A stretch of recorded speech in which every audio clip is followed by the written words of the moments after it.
അത് ജനങ്ങൾ കൊടുത്തോളും. ഞങ്ങൾ ആരോടും ഒന്നും പറയാൻ പോകുന്നില്ല. അവര് പി.ഡി. സതീശന് വോട്ട് ചെയ്യുന്നവർ പി.ഡി. സതീശന് വോട്ട് ചെയ്തിട്ട് ഇതെല്ലാം ജനങ്ങൾ മനസ്സിലാക്കിയിട്ടുണ്ട്. കേരളത്തിലെ ജനങ്ങൾ ബുദ്ധിയില്ലാത്തവരാണെന്ന് വിചാരിക്കരുത്.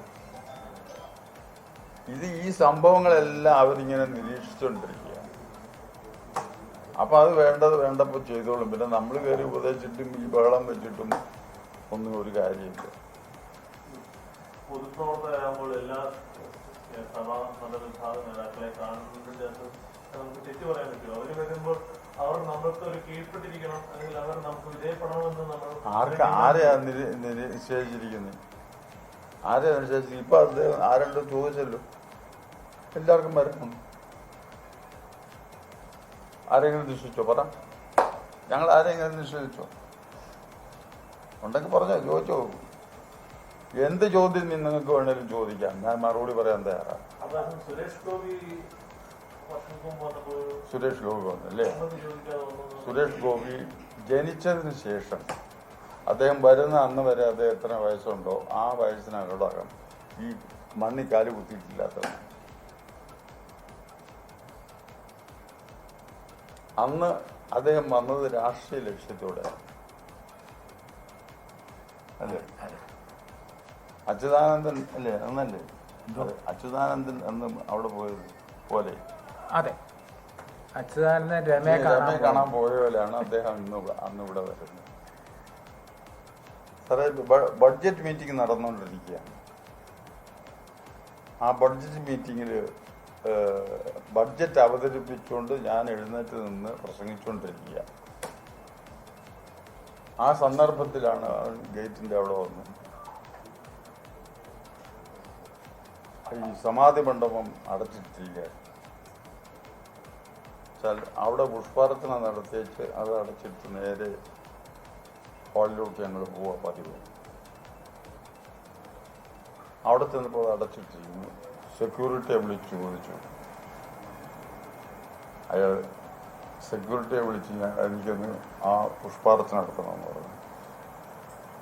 സെക്യൂരിറ്റി അവിടെ വന്നു എൻ്റെ അടുത്ത് ചോദിച്ചു. ഞാൻ പ്രസംഗിച്ചുകൊണ്ടിരിക്കുമ്പോഴാണെന്ന് വിചാരിച്ചു.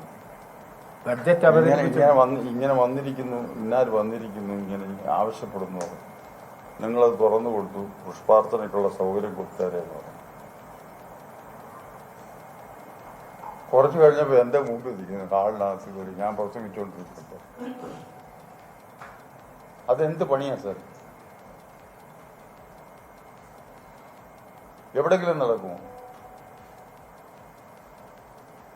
ഒരു സംഘടന അതിന്റെ ബഡ്ജറ്റ് അവതരിപ്പിക്കുന്ന ഒരു പരമാധികാര സഭയിൽ മീറ്റിംഗ് നടന്നുകൊണ്ടിരിക്കുമ്പോൾ ആരോടും ചോദിക്കാതെ അവിടെ കയറി വരാൻ എന്താ അതിന്റെ അർത്ഥം?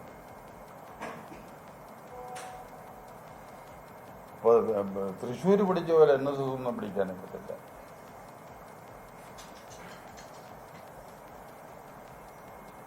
അവിടെ വന്നു ഞാൻ എൻ്റെ മുമ്പിൽ വന്ന് നിന്നപ്പോൾ ഞാൻ പറഞ്ഞു ഇറ്റ്സ് നോട്ട് ഫെയർ എന്ന് പറഞ്ഞു. ഇറങ്ങി പോവുകയും ചെയ്തു. വെളിയിൽ ഇറങ്ങിയ ചങ്ങയിൽ പറഞ്ഞു ഞാൻ ചോദിക്കാതാ വന്നത്, അതുകൊണ്ട് ഇനി ഒരു ദിവസം ചോദിച്ചിട്ട് ഞാൻ വന്ന് കണ്ടോളാം എന്ന് പറഞ്ഞു. കുറച്ച് കഴിഞ്ഞപ്പോൾ അവരുടെ നേതാക്കന്മാരെല്ലാം കൂടെ പിടി വീണ് അങ്ങനെ. ഇത് രണ്ടും അദ്ദേഹം എൻ്റെ അടുത്ത് പറഞ്ഞതാ. വന്നേച്ച് പറഞ്ഞു അതല്ല, ഇത് നമുക്കൊരു ഇഷ്യൂ ആക്കണം, തടഞ്ഞു എന്ന് പറയണമെന്നൊക്കെ. ആദ്യം അതിന് സ്റ്റേറ്റ്മെന്റ് കൊടുക്കുന്നത് ഇവിടുത്തെ നമ്മുടെ ഒരു BJP മന്ത്രി തന്നെ, കേന്ദ്രമന്ത്രി തന്നെ. തിരിച്ചാക്കി. അത് കഴിഞ്ഞപ്പോൾ ഈഗം പറയേണ്ടതായിട്ട് വന്നു. അയാൾ പറഞ്ഞു. അത് കഴിഞ്ഞ് അങ്ങനെ ഇവിടെ പറഞ്ഞു എൻ്റെ ഗതികേടാണ് എന്ന് പറയുന്നത്. ഇനി ആരുടെയാ പറഞ്ഞു? ലോകത്തെവിടെയായാലും ഏത് സമയത്തും 24 വാർത്തകളും ഓഗ്മെന്റഡ് റിയാലിറ്റി പാക്കേജുകളും എക്സ്പ്ലെയിനറുകളും വിശദമായി കാണാൻ ഞങ്ങളുടെ YouTube ചാനൽ നിങ്ങൾക്ക് സബ്സ്ക്രൈബ് ചെയ്യാം.